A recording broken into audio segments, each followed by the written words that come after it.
أحمد يا حبيبي سلام عليك.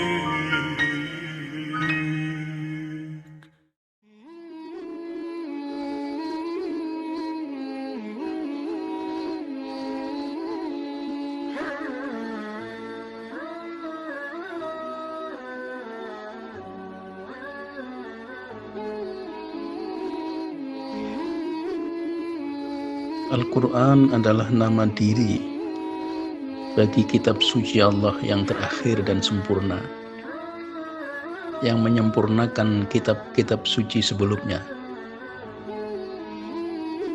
Al-Quran seluruh ayatnya diwahyukan kepada Rasulullah Muhammad SAW yang menjadi penanda bagi kesempurnaan kenabian pada diri beliau sallallahu alaihi wasallam, sekaligus sebagai penutup era kenabian, sehingga setelah beliau tidak akan datang seorang nabi pun, baik nabi lama maupun nabi baru. Selain nama diri, Al-Quran memiliki sejumlah nama yang menunjukkan sifat atau fungsinya.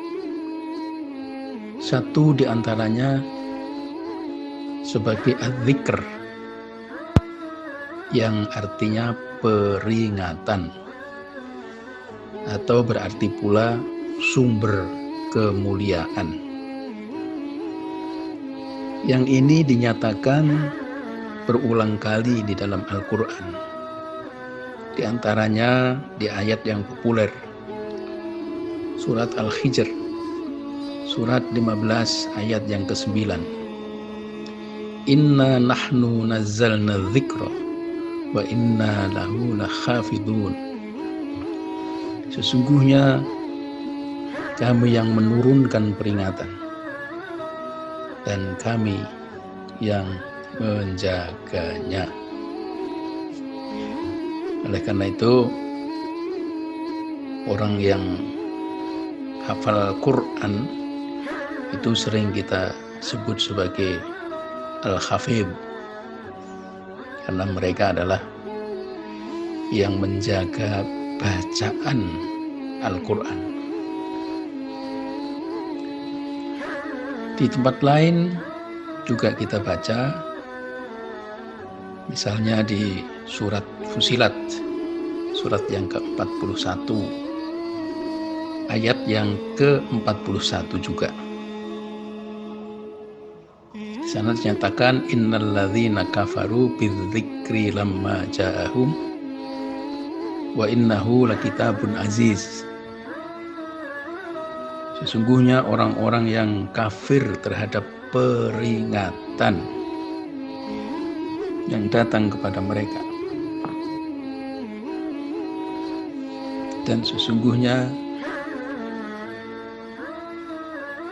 itu adalah kitab yang aziz, kitab yang tak terkalahkan, atau kitab yang perkasa. Yang keperkasaan Quran itu dilukiskan dengan kalimat-kalimat yang kuat. Misalnya di ayat berikutnya, ayat 42 dari surat Fusilat ini,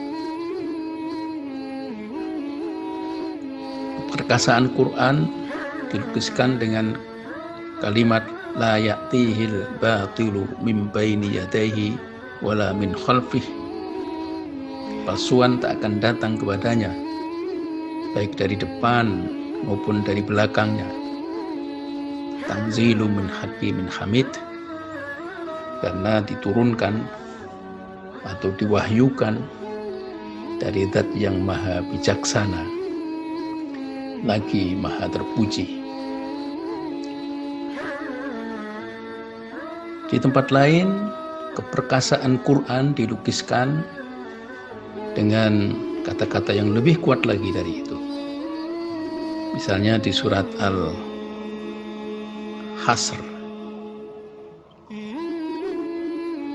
Ini ayat yang populer. Di sana dinyatakan,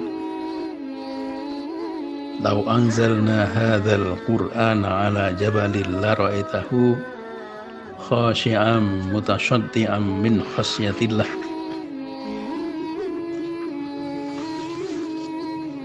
Jika sekiranya Quran ini kami turunkan di atas gunung, niscaya engkau akan melihat gunung itu runtuh berkeping-keping karena takut kepada Allah. Tapi sudah barang tentu ini adalah kalimat metaforis, sebagaimana disyaratkan di penutup ayat, "Watilkal amthalu nadribuha linnasi la'allahum yatafakkarun." Dan kami kemukakan perumpamaan ini kepada manusia agar mereka mau berpikir. Di tempat lain lagi, di surat Ar-Ra'd, surat yang ke-13, ayat 31, di sana dinyatakan, "Walau anna Qur'anan suyirat bihil jibal, au qutti'at bihil ard, au kullima bihil mauta." Dan jikalau Quran yang dengan ini gunung-gunung dilenyapkan, atau dengan ini bumi dibelah, atau dengan ini orang-orang yang mati dibuat bicara. Sudah barang tentu yang dimaksud mati di sini adalah mati rohaninya. Contoh konkretnya sudah barang tentu bangsa Arab yang selamanya tidak memiliki prestasi yang menyejarah. Tiba-tiba dengan kekuatan Al-Quran, mereka menjadi bangsa pembawa obor ilmu pengetahuan ke seluruh penjuru dunia. Sekali lagi, ini karena keperkasaan Quran. Salah satu ayat yang boleh jadi mengandung peringatan atau adzikr itu adalah surat Al-Hadid ayat yang ke-16. Di sana dinyatakan, "Alam ya'ni lil ladzina amanu an takhsha'a qulubuhum li dzikrillah wa ma nazala minal haqq wa la yakunu kal ladzina utul kitaba min qabl fatala 'alaihimul amadu faqasat qulubuhum wa katsirum minhum fasiqun." Apakah belum tiba waktunya bagi orang-orang yang beriman bahwa hati mereka menjadi tunduk karena mengingat-ingat Allah dan kebenaran yang diturunkan? Dan janganlah mereka seperti orang-orang yang diberi kitab dahulu, tetapi waktu terlalu lama bagi mereka, maka hati mereka menjadi keras dan kebanyakan mereka durhaka.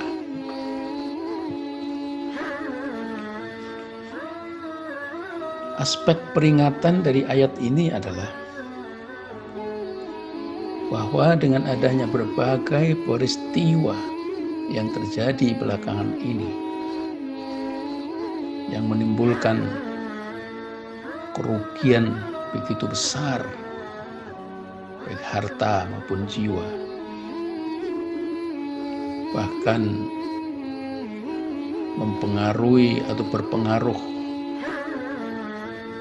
hampir kepada seluruh aspek kehidupan manusia, ya sosial, ya ekonomi, dan lain sebagainya.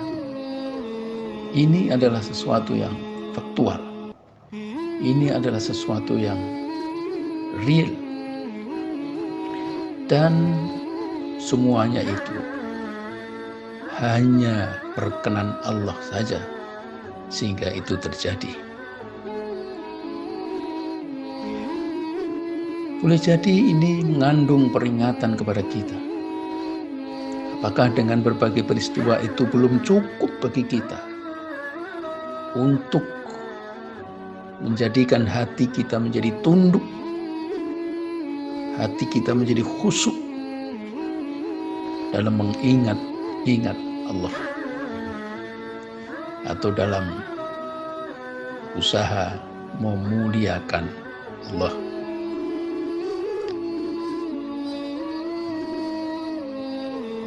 Juga ayat ini mengingatkan kepada kita bahwa janganlah kita seperti mereka yang diberi kitab dahulu, para pengikut kitab suci sebelum Al-Quran,